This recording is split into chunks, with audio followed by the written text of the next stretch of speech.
বিজয়ের স্বাদ কি এটাই জীবনে দেখার তৌফিক দিলেন। রিমান্ডে 10 দিন ছিলাম, আপনারা জানেন। 3টা বছর আমি যাই না ঘরের নাম শোনেন, ওই রকম জায়গায় ছিলাম। আমি আল্লাহর জন্য ওনাদেরকে ঘৃণা করছি এবং আপনাদেরকে ঘৃণা করার জন্য বলছি এই কারণে, কারণ এগুলো মানুষ না, মানুষ নামে এগুলো জানোয়ার। আমি নিজে টের পেয়েছি, আপনারাও দেখেছি। আর সবচাইতে বেশি পেয়েছিলাম ওই 10 দিন মাটির নিচে। ওরা সব চারিদিকে 8-10 জন বসা, আমি একা। এমনি আমার শরীর চলে না। এরপরে আবার এরকম ভয়ঙ্কর ঘর, 11টা ঘন্টা আমার এই হাতের ভেতরে যে হ্যান্ডকাপ দিয়ে, ওটা ছাতা লাগালে এমনি কেটে যায়। চোখ কালা কাপড় দিয়ে বেঁধে মাটির নিচে ওই ঘরে, চারিদিকে শুধু পানির আওয়াজ শোনা যায়।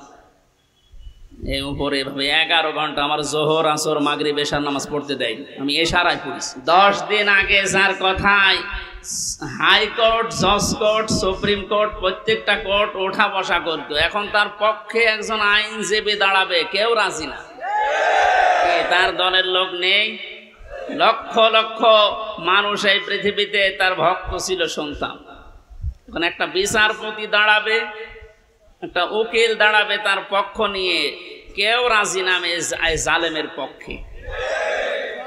এখন ডিম খেতে খেতে মরছে। ডিমটাও মুখ দিয়ে খেলিতে হয়, কত জায়গা দিয়ে ডিম খাচ্ছে।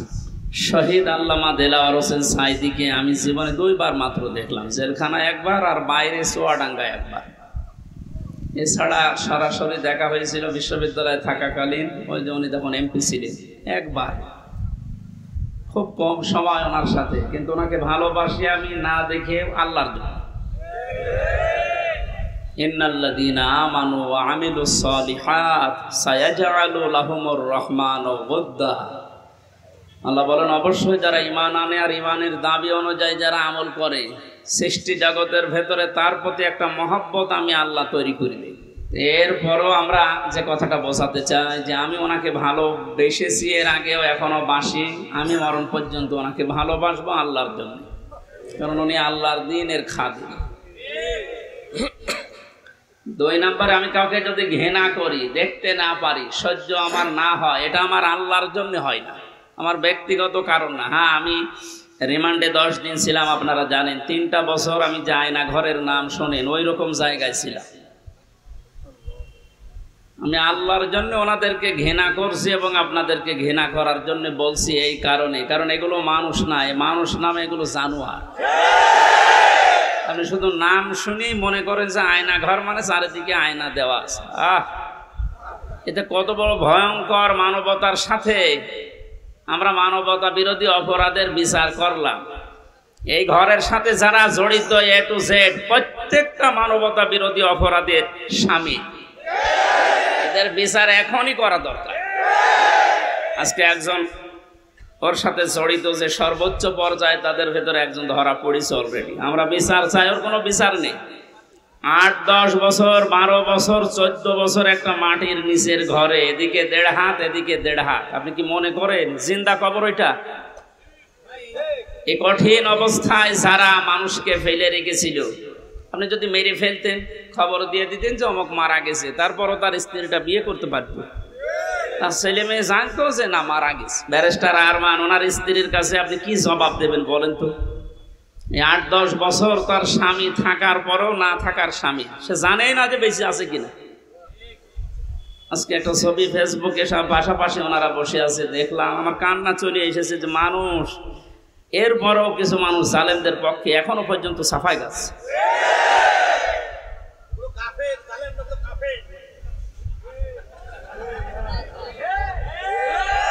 ঠিক আছে ভাইয়া, এ দেখেন আমার হাতে কোরআন শরীফ, সত্য কথা বলছি। আল্লাহর কসম, আমি যে কষ্ট পেয়েছি 3 বছর, আমার কষ্টের কথা আমি আল্লাহর জন্য মাফ করে দিয়েছি, কিন্তু ওনারা যা করেছে ওটা মাফ পাওয়ার মতো না। ওনারা তো আমার শুধু শত্রু না, ওনারা মানবতার শত্রু, আল্লাহর শত্রু। রিমান্ডে আমার সাথে যে ব্যবহার করেছিল, আল্লাহর ভুল ধরতো মাঝে মাঝে। এই যে অফিসারগুলো ছিল কাউন্টার টেররিজমের, এই মেন দায়িত্বে যে লোকটা ছিল আসাদুজ্জামান, মনিরুল তো আগে ছিল, আমার সময় আসাদুজ্জামান, এরপরে এসপি আতিকুর রহমান, শেখ ইমরান, এই বাগেরহাটে বাড়ি। এই মানুষগুলোর আচরণ আমি মানুষের পাইনি। রিমান্ডে আপনি আমার মামলার কথা জিজ্ঞাসা করেন, যে বিষয়ে আমাকে মামলা দেওয়া হয়েছে ওইগুলো বলেন যে আমি কিছু পারি কিনা, দেখেন না আল্লাহর ভুল ধরে যে আল্লাহর এই কাজটা করা ঠিক হয়নি। তো ওরে আমি ভালোবাসবো না ঘৃণা করব? কার জন্যে? কারণ কি, এর আয়াতে হাদিসের পরে যে শব্দগুলো আছে দেখে, যে ব্যক্তি কাউকে কিছু দান করে সেজন্য আল্লাহর জন্য দান করে। এখানে 7 বার আমি আসার চেষ্টা করেছি, লক্ষ লক্ষ টাকা খরচ হয়ে গেছে, কিন্তু আমার উঠতে দেবে না। এই জন্য এখানে যদি আপনি কিছু এই খরচটা তোলার জন্য দিয়ে যান, যে ড্রামগুলো দেওয়া আছে জোর করে না, আল্লাহর জন্য দিয়ে যাবেন। কাউকে যদি কিছু না দেন যে আমি দেব না, তাও যেন আল্লাহর জন্য হয়। এই 4টা কথা যদিও সহজ, এটা কত কঠিন মানা, এখন সে বাস্তবতা চলে এসেছে। এই কঠিন অবস্থায় এই 4টা বিষয় আমরা যারা মেনে চলতে পারি, নবীজি বলেন ফাকাদ ইস্তাকমাল আল ঈমান, সে তার ঈমানকে পরিপূর্ণ করে নিয়েছে। এই হাদিসটা আমাদের জীবনে আমল করার তৌফিক আল্লাহ যেন দান করেন, আমিন। আল্লাহর দরবারে শুকরিয়া জানাচ্ছি, যিনি আমাদেরকে বিজয়ের স্বাদ কি এটাই জীবনে দেখার তৌফিক দিলেন। পরাধীন থাকলে যে কি হয় আমি নিজে টের পেয়েছি, আপনারাও দেখেছি। আর সবচাইতে বেশি পেয়েছিলাম ওই 10 দিন মাটির নিচে। ওরা সব চারিদিকে 8-10 জন বসা, আমি একা। এমনি আমার শরীর চলে না। এরপরে আবার এরকম ভয়ঙ্কর ঘর, এরকম ভয়ঙ্কর অবস্থা, এক এক দিক থেকে এক রকম উল্টাপাল্টা প্রশ্ন করে। বলেন তো কত একটা অসহায় অবস্থায় ছিলাম। আমার মনে হচ্ছিল পৃথিবী বলতে আর কিছু নেই। 11টা ঘন্টা আমার এই হাতের ভেতরে যে হ্যান্ডকাপ দিয়ে, ওটা ছাতা লাগালে এমনি কেটে যায়। চোখ কালা কাপড় দিয়ে বেঁধে মাটির নিচে ওই ঘরে, চারিদিকে শুধু পানির আওয়াজ শোনা যায়। এই উপরে এভাবে 11 ঘন্টা আমার জোহর, আসর, মাগরিব, এশার নামাজ পড়তে দেয়নি। আমি এশারায় পড়েছি। অজু আছে কিনা আছে, অজু করবো কোথায়? বলেন এই কঠিন অবস্থা বাংলাদেশের মতো জায়গায়। আর আমার চাইতে ভয়ঙ্কর ছিল তো ব্যারিস্টার আরমান, ব্রিগেডিয়ার ভাই আমান আজমি ভাই, এদের অবস্থা আরো কঠিন। আমি মাঝে মাঝে 7 মাস, 8 মাস, 9 মাসের কথা শুনতাম উপর থেকে, যাদের 7 তলায় 9 তলায় গম রেখেছিল। এই গম শব্দটা যদিও ছোট, এটা কত ভয়ঙ্কর জিনিস। আমি তো 7-8 মাস আমি জেলে আছি জানতাম, বাইরের মানুষও জানতো, আমার পরিবার। আর ওদের এই 8-9 বছর জানেই না যে বেঁচে আছি। আমারও গমের মতোই রেখেছিল, কারণ আমার কোনো যোগাযোগ ছিল না, বিচ্ছিন্ন। মার্ডার করে গেছে সে 2 দিন পরে, 7 দিন পরে মোবাইলে কথা বলতে পারে বাড়িতে যে আমি আছি। আর আমার 8 মাস হয়ে গেছে, আমি জানি না যে বাইরে কেউ আছে কিনা। কারারক্ষীর কাছে একটু চিরকুট লিখে দিলে ওই যাবে, আসবে, তারপরের দিন তার ডিউটি পড়বে, বাড়িতে যাবে, বাড়ি থেকে সংবাদ আসবে, সে আসতে আসতে মনে হয় সংবাদ বাসি হয়েছে। এই জন্য পরাধীন ছিলাম আমরা, এখন আলহামদুলিল্লাহ স্বাধীন হয়েছি। স্বাধীন হলে, বিজয় পেলে মানুষ কি করবে, আজকের তেলাওয়াতকৃত আয়াতগুলোতে আল্লাহ জানিয়েছে। আমরা কোরআন থেকে নিতে চাই নাকি? মান ক্বালা বিহি সাদাকা, যারা কোরআন দিয়ে কথা বলে, নবীজি বলেন এরা সত্য কথা বলে। এই জন্য আমরা সত্য কথা শুনতে চাই এবং বলতে চাই কোরআন দিয়ে। ওমান আসদাকু মিনাল্লাহি কিলা, আল্লাহর চাইতে সত্য কথা কেউ বলে? আর আমান হাকামা বিহি আদালা, যারা কোরআন দিয়ে বিচার করে এরা ন্যায় বিচার করতে পারে। সত্যি যদি কোরআনের বিচার ব্যবস্থা কায়েম হয়ে যায়, জালেম জারাস এরা যদি এদের বিচার দুনিয়ায় পেয়ে যায়, এদের উপকার আমাদের উপকার। কারণ জালেমের বিরুদ্ধে মামলা হামজার না, জালেমের বিরুদ্ধে মামলা কার? এটাকে আমি বানালাম। সূরা শুরা 25 নম্বর পারা, 6 নম্বর পৃষ্ঠা, 12 নম্বর লাইনের 42 নম্বর আয়াত।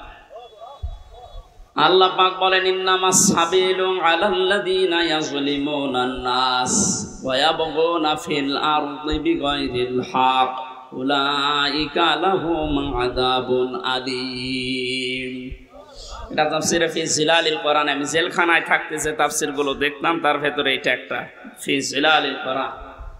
জালেমরা বাস্তবতায় যা দেখলাম, জালেম গুলো জানে না যে জেলখানায় বসে বসে সাইয়েদ কুতুব এই জিলালিল কোরআন তাফসীর লিখেছে, এইটা জেলখানায় চলতে দেয়। অথচ সাইয়েদ আবুল আলা মওদুদী রহমতুল্লাহ আলাইহির ফি জিলাকি তাফহিমুল কোরআন ঢুকতে দেয় না।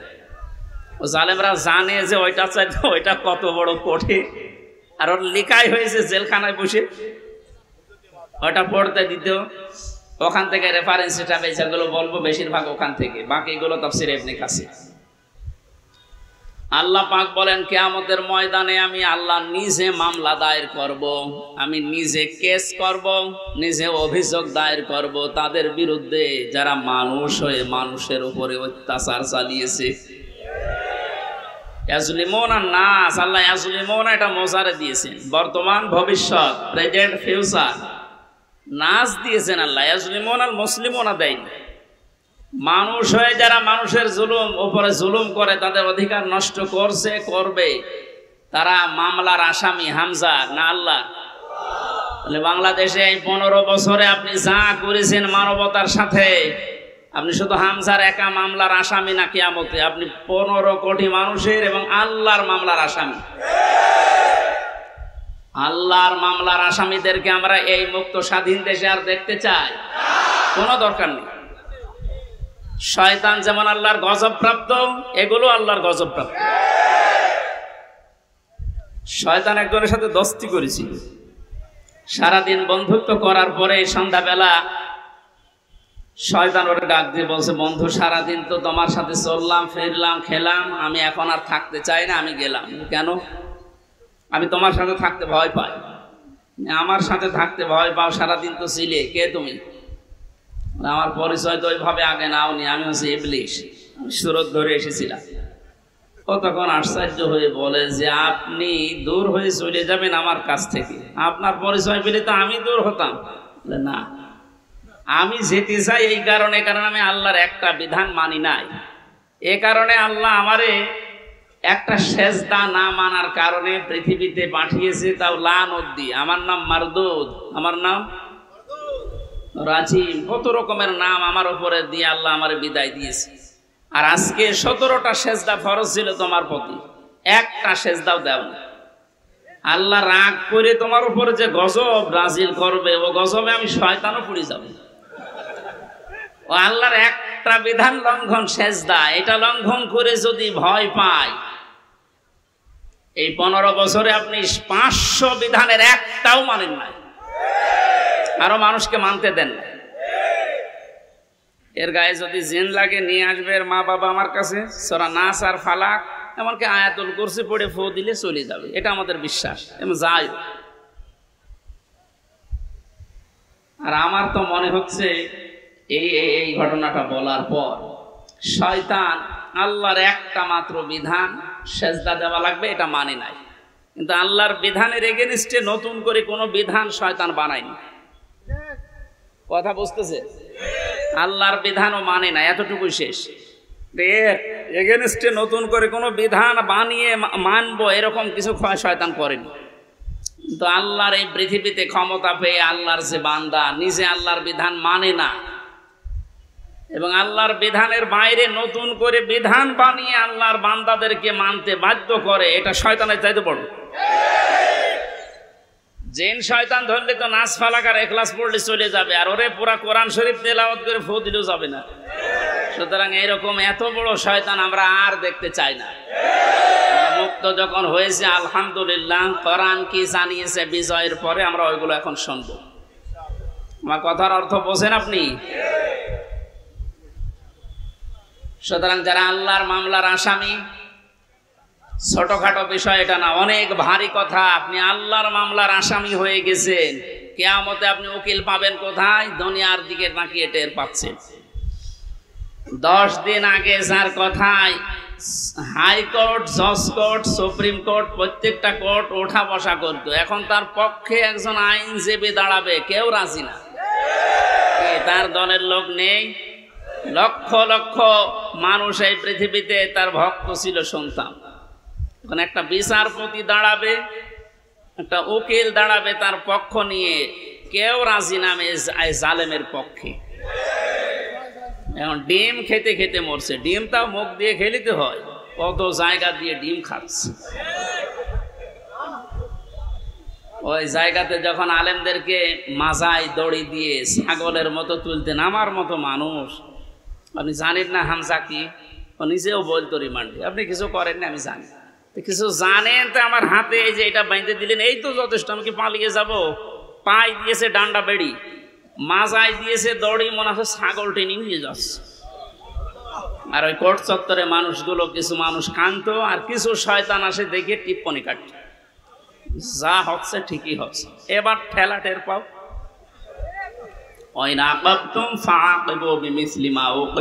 যতটুকু আপনার উপরে করা হয়েছে অতটুকু আপনি করেন, ওর চাইতে বেশি না। অতটুকু করলেও আপনি এই 15 বছর দুনিয়ায় বেঁচেও থাকতে পারবেন না। যা করেছেন যদি অতটুকু আল্লাহর ভাষায় আমরা করতে চাই, সত্যি আপনি পারবেন না। এদেশের বহু মেধাবী সন্তানেরা এই কোটার বিরুদ্ধে এমনি আন্দোলন করে না। বিশেষ করে এই 17 বছরের বাস্তবতা আমার জীবনে আমি যতটুকু দেখেছি, আপনি তাকান তো, অনার্স মাস্টার্স করার পরে বিশ্ববিদ্যালয়ে ফার্স্ট ক্লাস ফার্স্ট হওয়ার পরেও নেবে না, দলীয় পরিচয় পেছনে বিএনপি করে, শিবির করে, এই ট্যাগ দিয়ে। আরে ওইগুলো না দেখে আমার মেধা আছে কিনা ওইটা দেখ। কত বড় জুলুমের শিকার বানিয়ে রেখেছিলেন এই ছাত্র জনতাকে বলেন। আল্লাহ এমনি এমনি নাড়া দেয়নি। কোরআনের পাখি সেই 15-16 বছর আগে একবার বলেছিল যে একটু 12 কোটি জনতা নাড়া দেবে, গাছের গোড়া ধরে দিল্লি গিয়ে পড়বা মামু বাড়ি। ঠিক তাই খাপের খাপ মমতাজের বাপ মিলিয়ে গেছে। আরে আমরা তো কিছু করি না, খালি হাতে, খালি একটু নাড়া দিয়েছি, তাও সবাই না, খালি ছাত্ররা। আর একেবারে জায়গা মতো যে পুলিশ। শ্বশুর বাড়ি আমাদের তো মামার বাড়ি।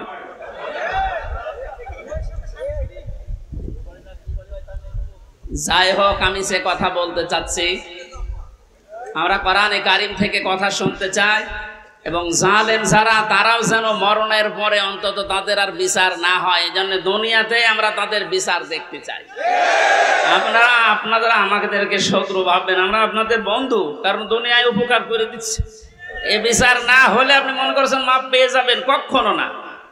আল্লাহর কাছে যা করেছিলেন ওনাকে বলেন, উনি ইচ্ছা করলে মাফ করে দিতে পারে। কিন্তু হামজার সাথে ব্যারিস্টার আরমানের সাথে যা করলেন, এটা আমরা যতক্ষণ মাফ না করবো আপনি মাফ পাবেন না।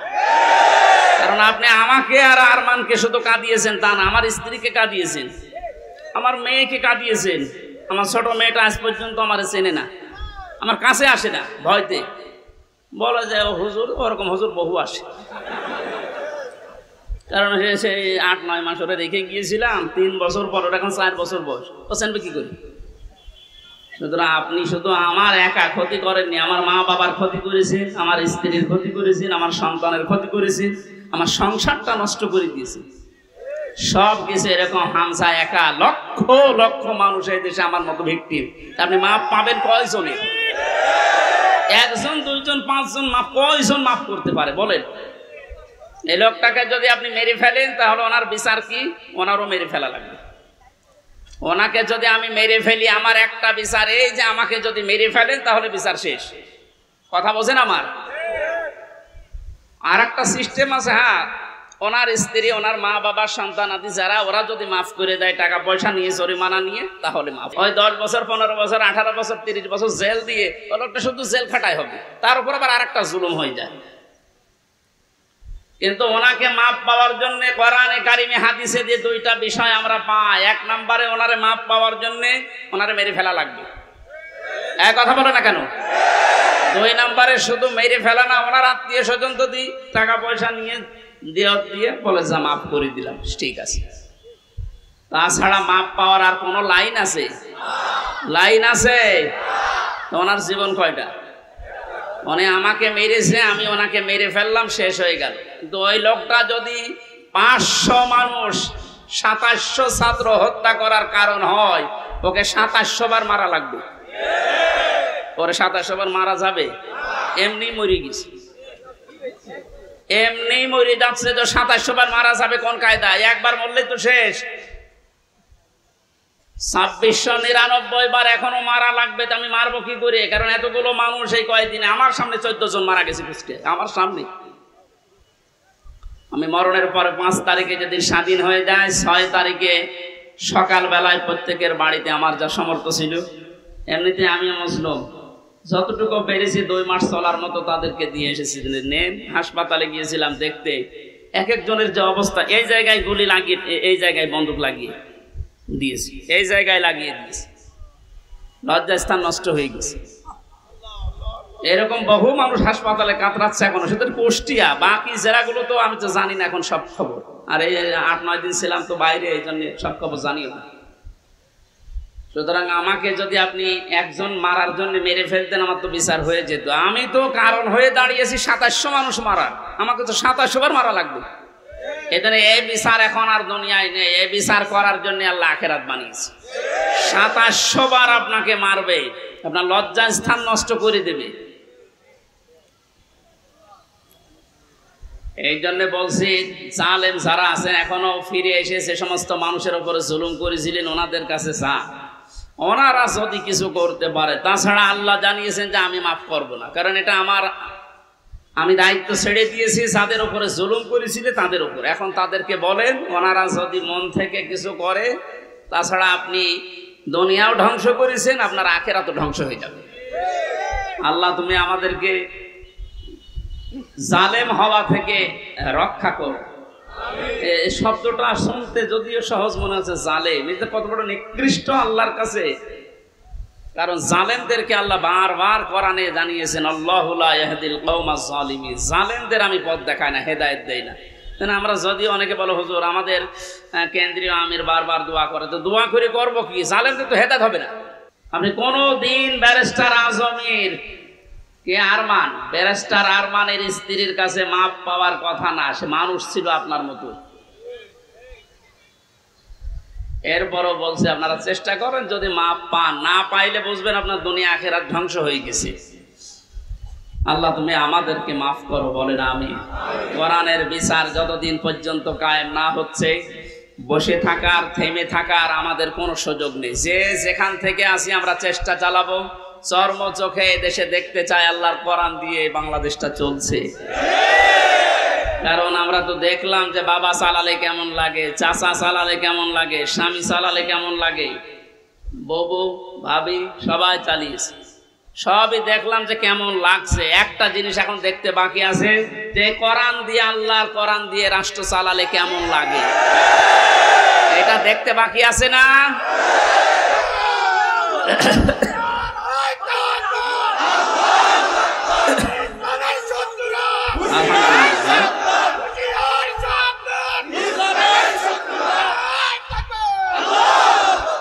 এইটা দেখতে যখন বাকি আছে, আমি মুসাফির মানুষ, মাজলুম মানুষ এবং অসুস্থ মানুষ, আর 3টা দোয়ায় কবুল হওয়ার কথা হাদিসে আছে, যে মজলুমের দোয়া কবুল হয়, মুসাফিরের দোয়া কবুল হয়, অসুস্থ মানুষের দোয়া কবুল হয়। সবাইকে নিয়ে মাগরিবের আগে আমি দোয়া করবো ইনশাআল্লাহ। সূরা নসরের তাফসীরটা করার পর আল্লাহ যেন চর্ম চোখে অন্তত এইটা দেখে যাওয়ার তৌফিক দেয় যে আমাদের এই দেশটা কোরআন দিয়ে চলছে। কি যে শান্তি পাবেন প্রত্যেক ধর্মের মানুষেরা, আমি বলে বোঝাতে পারবো না, আপনি পাবেন ইনশাআল্লাহ। আমাদের আমান হাকামা বিহি আদালা, যেহেতু নবীজি জানিয়েছেন কোরআন দিয়ে বিচার ফায়সালা করলে ন্যায় বিচার পাওয়া যায়। ন্যায় বিচার কি শুধু নাম শুনে ন্যায় বিচার পেয়েছি 17 বছর আমরা। আমার এই ঠনকো মূল্য চুরি মামলা দিয়েছিল, আমার মামলা খুব কঠিন না, মূল্য চুরি করলে যা হয় ওই রকম একটা। সেই মামলা আমার 30-32 বার হাইকোর্টে ওঠে, সিএম কোর্ট, জজ কোর্ট, হাইকোর্ট, 3 বার হিসাব করে দেখেন 30 থেকে 33 বার উঠেছে, না হবে না। আর এদিকে প্রতিদিন আপনি টিভির সামনে বসে বলি ছড়ান যে আমরা ন্যায় বিচার কায়েম করছি। এই ন্যায় বিচারের নমুনা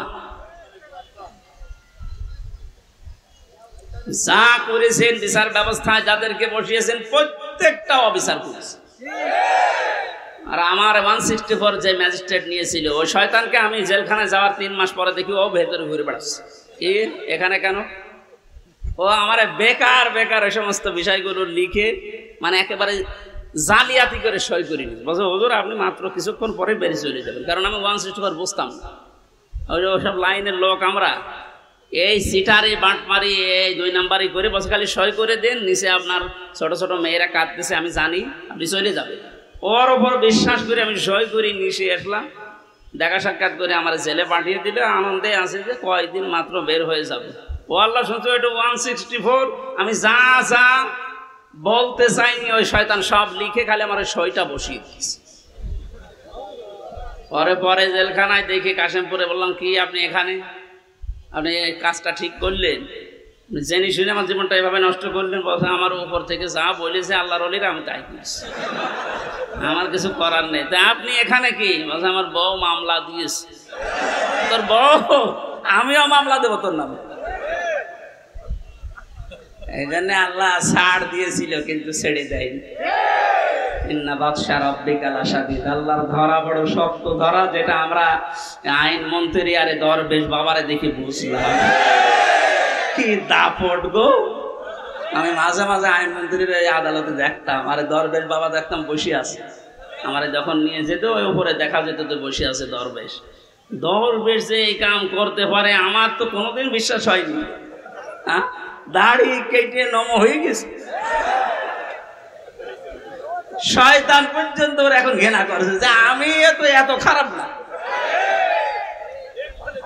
ধিক্কার যারা আপনাদের এই দাড়ি রাখায় সুন্নতকে নিয়ে হেয়ালিপনা করা, এই আর কি ঠাট্টা বিদ্রুপ করা, আপনি সুন্নত পর্যন্ত কেটে বাদ দিয়ে দিলেন, কিয়ামতে আল্লাহর নবীও আপনাকে বাদ দিয়ে চলে যাবে। আল্লাহ তুমি আবার বলছে মানুষগুলো যদি, আমি আবার বলছি ভুল আর অন্যায় করা এটা কিন্তু এক না। ভুল মানুষ করতে পারে, কিন্তু জেনে শুনে অন্যায় করে ভুল বলে চালিয়ে দেবেন, যেটা এখন চালানো হচ্ছে। অন্যায় যারা করেছেন, অন্যায় করলে মাস্ট বি তাকে শাস্তি পাওয়াই লাগবে। আমরা কিছু না করে যদি শাস্তি পেতে পারি 3 বছর, আপনি করে তো আপনার 99 বছর শাস্তি হওয়া দরকার। প্রথম জেলে যাওয়ার পরে যার সাথে দেখা, একেবারে গেট দিয়ে ঢুকে আল্লাহ সে বলে সেই কি শাহজাহান জল্লাদ, এর সাথে প্রথমে হাত মিলিয়েছে। আমারও বলছো হুজুর আপনারা আমি চিনি। চেনেন মানে? ওই যে টেলিভিশন আছে ভেতরে, মেমোরি কার্ডে ওয়াজ ভরে নিয়ে আসলে শুধু আপনার আর আজহারি সাদি সাহেব এদের ওয়াজ দেয়, তা আপনার আমি চিনি। আপনার নাম কি? শাহজাহান জল্লাদ ভইয়া। ভইয়া কেন? আমার বংশের নাম। অথচ ওর 167 বছর না কত বছর জেল, এখনো ভইয়া ছাড়েনি। এরকম বহু শয়তান আছে, ও মরে যাবে তা ওই ভইয়া ছাড়ে না। আবু জাহেলের গলার ভেতরে যেদিন তরবারি চালাচ্ছিল, বলছে কে? আমি আব্দুল্লাহ ইবনে মাসউদ। কি করবি? গলা আলাদা কর, একটু বড় করে কাট। বড় করে কাট মানে? বলে হ্যাঁ একটু বড় করে কাট, মানুষ যেন আমার মাথা দেখে বোঝে যে এটা নেতার মাথা। আমার মনে হয় এর মতো এখনো পর্যন্ত অনেক শয়তান, সব শেষ হয়ে গেছে, এরপরও বৃদ্ধি কমছে না। বিভিন্ন জায়গা থেকে ভিডিও বার্তা দিয়ে মানুষকে শুধু উত্তেজিত করছে, আর কোনো লাভ হবে না ইনশাআল্লাহ। আপনি যাই করেন আর কোনো লাভ হবে না, এদেশের মানুষ বুঝে গেছে। ধোঁকা দিয়ে বোকা বানিয়ে বেশি দিন রাখা যায় না। এই জন্য কোরআনের বিচার ব্যবস্থা যদি কায়েম হয়, দল মত এখানে আর নেই। সবাই যেহেতু আমরা মুসলিম, 96% মুসলমানের দেশে কোরআনের বিচার চলবে না মানে? এই কথা বলেন না কেন? এ বিষয়ে কারো দ্বিমত আছে? আপনি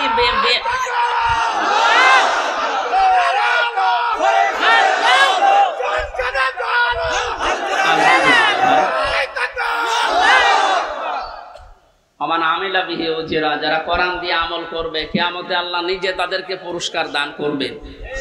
আল্লাহ রাব্বুল আলামিন কোরআনের আমল করার মাধ্যমে পুরস্কার যেন আমাদেরকে দান করেন। দুঃখজনক হলো সত্য, 500 আমল আছে কোরআনের। কয়টা? এই দেশে এখন একটাও নেই। সামনে আস্তে আস্তে আমরা 500টা আমলই চালু করব কোরআন দিয়ে ইনশাআল্লাহ। আমান দাআ ইলাইহি হাদা। নবীজি বলেন তুমি যদি হেদায়েতের উপরে থাকতে চাও, বড় সুব্বা গায়ে দিলে, পাগড়ি মাথায় দিলে, আর রুহুল আমিন ভাইয়ের মতো এরকম মোটা হলে হেদায়েতের উপরে থাকা যাবে? হেদায়েতের উপরে থাকতে হলে কোরআন দিয়ে ডাকা লাগবে।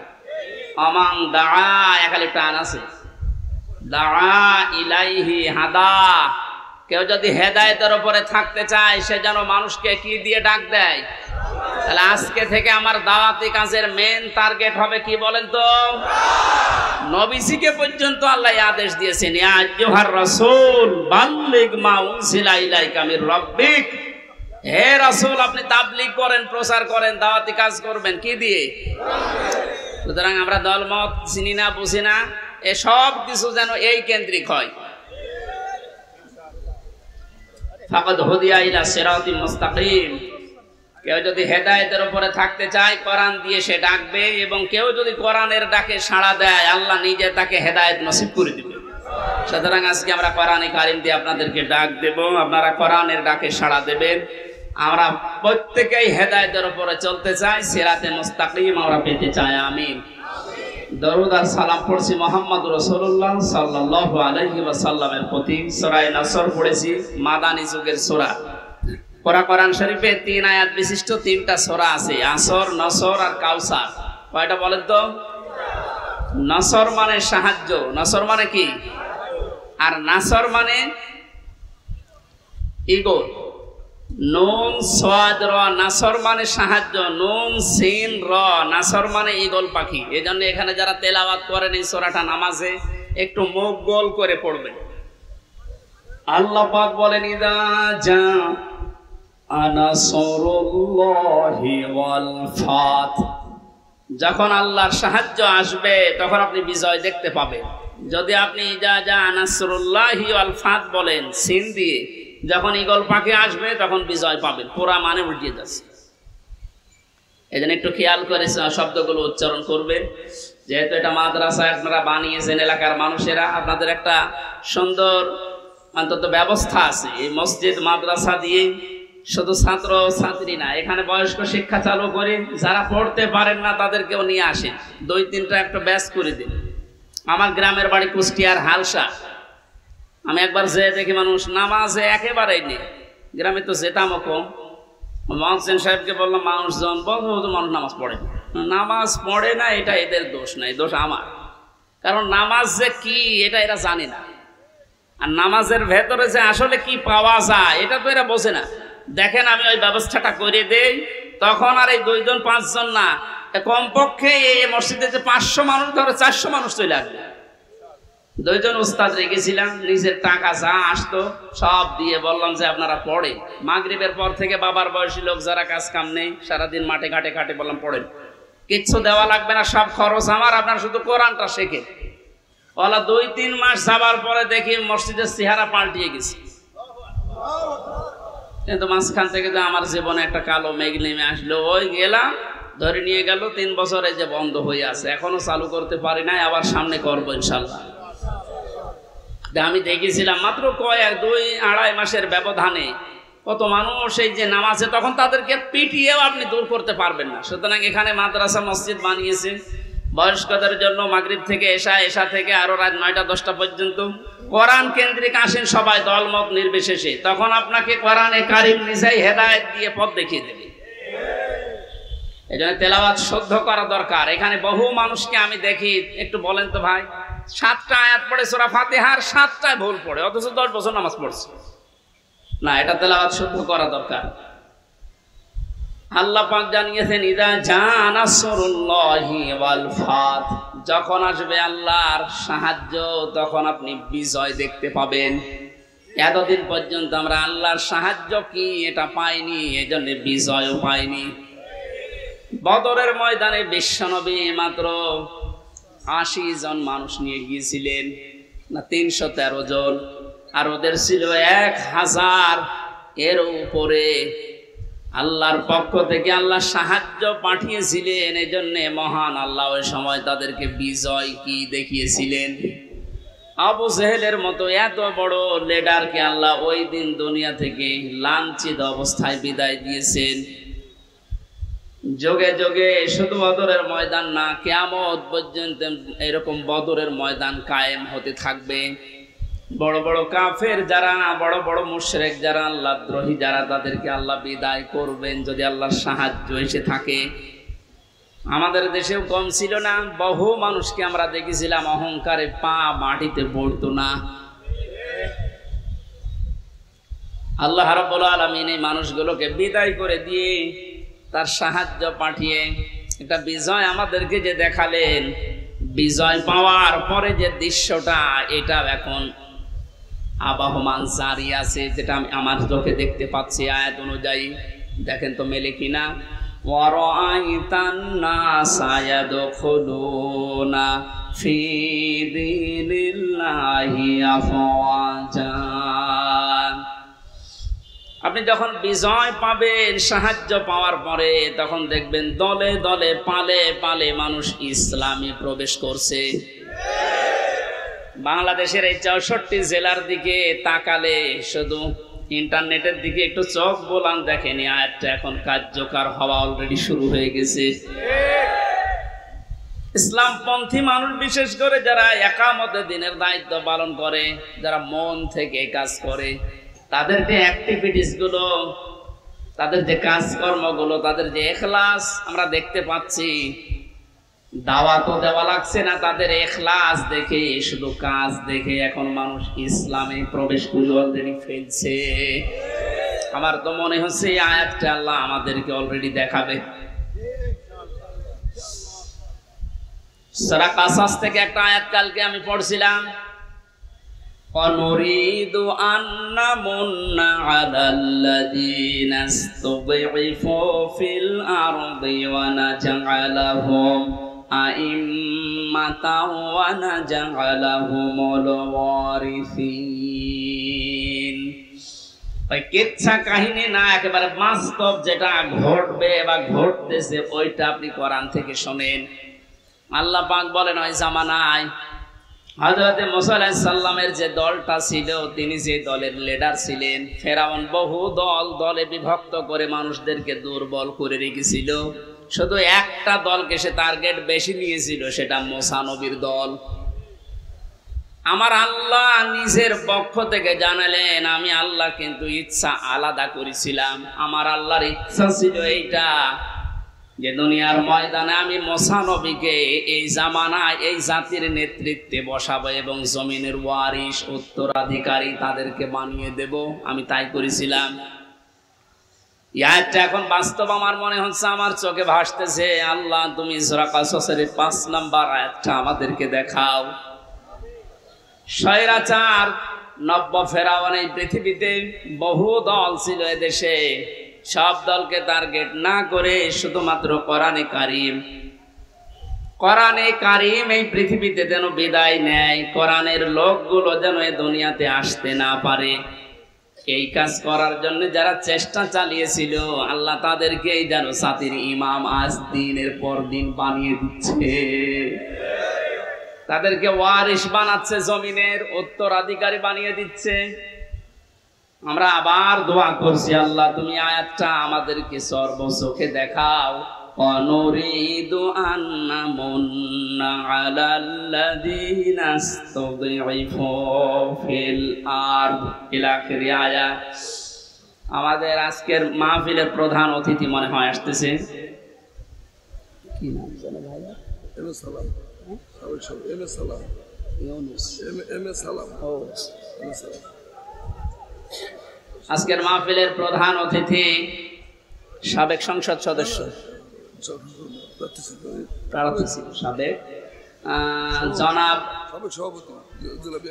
মোহাম্মদ আব্দুল সালাম, এম এ সালাম বা আব্দুল সালাম ভাই আসতেছেন। আমরা কোরআনের পক্ষ থেকে তাকে স্বাগতম জানাচ্ছি। লিল্লাহি তাকবীর, লিল্লাহি তাকবীর।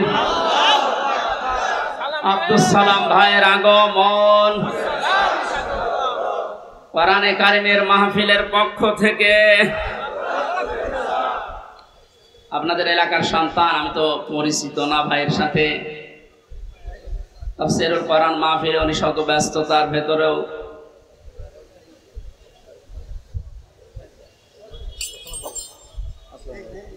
স্বাধীন বাংলাদেশের যে স্বাদ এখন আমরা পাচ্ছি, সেই দেশে উনি এসেছেন, আলহামদুলিল্লাহ।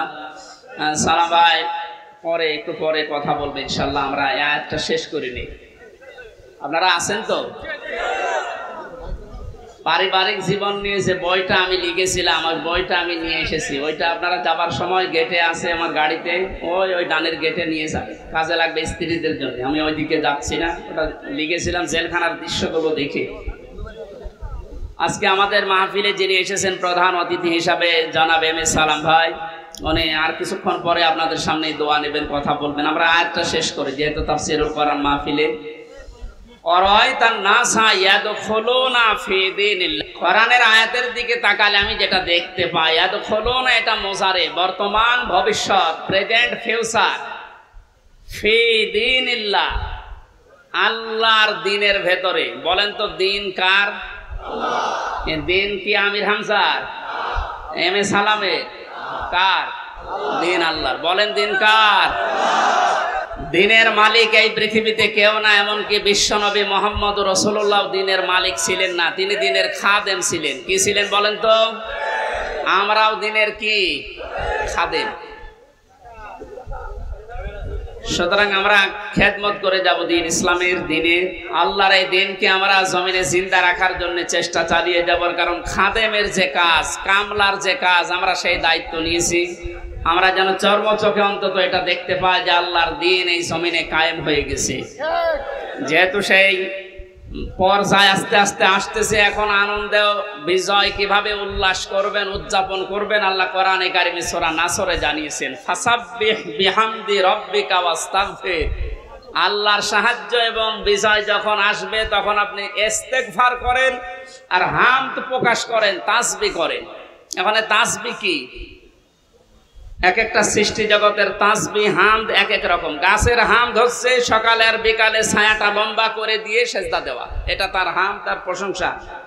সৃষ্টি জগৎ যে যেখানে আছে ওইভাবে প্রশংসা আদায় করে। আমাদের প্রশংসা আদায় করার মাধ্যম কি? আমাদের যদি হামদ প্রকাশ করা লাগে একেবারে টুটি পর্যন্ত খেয়ে আলহামদুলিল্লাহ বললাম হয়ে গেল না, এটা না। আপনি এটা খাবারের পরে যে শক্তি অর্জন করলেন, আপনার মেধা, আপনার যোগ্যতা, যা যা পেলেন, এইটা আল্লাহর দ্বীন এই পৃথিবীতে জারি করার জন্য, প্রচার করার জন্য, কায়েম করার জন্য আপনি ব্যয় করবেন, এটা হচ্ছে হামদ। আল্লাহ এই হামদ করার তৌফিক এখন আমাদেরকে দেন। ওয়াস্তাগফির, ইস্তেগফার করা। পূর্বের যে সমস্ত অপরাধগুলো করেছি সামনে আর করব না, সচেতন হয়ে যাব, এই হিসাব নিকাশ করে আমরা ইস্তেগফার করব আল্লাহর কাছে। এই এদিকে তাকান, ইস্তেগফার আর তাওবা এই দুইটা জিনিস কিন্তু এক না। আপনি সব সময় ইস্তেগফার করতে পারেন, আস্তাগফিরুল্লাহ আস্তাগফিরুল্লাহ আস্তাগফিরুল্লাহ পড়তেই পারেন সব সময়। সবচাইতে আল্লাহ বেশি খুশি এই শব্দটা শুনলে, যে আস্তাগফিরুল্লাহ, হে আল্লাহ আমি ক্ষমা চাই। আর তাওবা জিনিসটা আলাদা। এই দুইটা শব্দের অক্ষরগুলো এক না। তাওবা লিখতে হলে, ইস্তেগফার লিখতে হলে শব্দগুলো এক না, আবার ভাব অর্থ এক না, এবং বাস্তবে সাংবিধানিক অর্থ, পারিভাষিক অর্থ এক না। ইস্তেগফার সব সময় আপনি করেন, তাওবা করলে কি হয়? পেছনের অপরাধ শুধু মাফ হয়ে যায় না, ওই জায়গাটা আল্লাহ নেকি দিয়ে ভরাট করে দেয়।